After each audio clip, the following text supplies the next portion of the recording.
കൂട്ടുകാരെ, ഞാൻ ഇന്ന് പറിച്ച ഐറ്റങ്ങളാണ് ഞാൻ ഇന്ന് കാണിക്കാൻ പോണം. എൻ്റെ തോട്ടത്തിൽ നിന്ന് പറിച്ച ഐറ്റങ്ങളാണ് ഞാൻ ഇന്ന് കാണിക്കുന്നത്. പേരയ്ക്ക പറിക്കുന്നതാണ്. പേരയ്ക്ക എനിക്കൊരു 3 മൂട് പേരയുണ്ട്.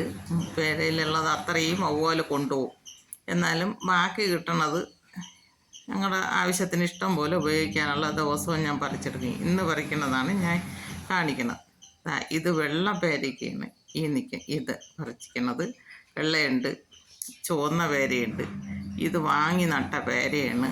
ഇതിൽ നിന്ന് ഞാൻ ലെയർ ചെയ്ത് ഞാൻ വേറെ നട്ടിട്ടുണ്ട്. അതിൻ്റെയും പറിക്കാറായി. എൻ്റെ ആവശ്യത്തിനെല്ലാം കാശ് കൊടുത്ത് വാങ്ങാതെ എനിക്കുള്ളതെല്ലാം കിട്ടും. എനിക്ക് എൻ്റെ കൂട്ടുകാർക്ക് കൊടുക്കാനുള്ളതും എനിക്ക് കിട്ടും. ഇതൊക്കെ നമ്മൾ നമ്മുടെ ആവശ്യത്തിന് നമ്മൾ തന്നെ നട്ട് പിടിപ്പിക്കേണ്ടതാണ് ഈ ഫ്രൂട്ട്സുകളെല്ലാം. ഇതൊക്കെ നമ്മൾ വലിയ ജോലി ചെയ്തൊന്നും വേണ്ട. നട്ട് ഇട്ടിരുന്ന് വർഷത്തിലൊരിക്കൽ 2 പ്രാവശ്യമൊക്കെ ഈ പേരയ്ക്കൊക്കെ വളം കൊടുത്താൽ മതി. നമ്മൾ ആവശ്യത്തിനുള്ളതെല്ലാം കിട്ടും. പേര, അതേപോലെ കപ്പയ്ക്ക. ഇത് നാടൻ കപ്പയാണ്. അതും ദിവസവും എനിക്ക് 1-2 കിട്ടും.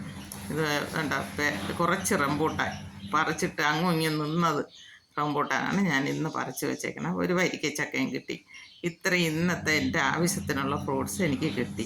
ഇതുപോലെ നമ്മുടെ ആവശ്യത്തിന് നമ്മുടെ പുരയിടത്തിലും നമ്മളെ മുറ്റത്തും വീട്ടുവളപ്പിലൊക്കെ ഇതുപോലെ നട്ടുപിടിപ്പിച്ചാൽ നമ്മൾ കാശ് കൊടുക്കാതെ നമുക്കെല്ലാം വാങ്ങിക്കഴിക്കാൻ പറ്റും. എൻ്റെ ഈ വീഡിയോ ഇഷ്ടപ്പെട്ടാൽ ലൈക്ക് ചെയ്യണം, ഷെയർ ചെയ്യണം, സബ്സ്ക്രൈബ് ചെയ്യണം.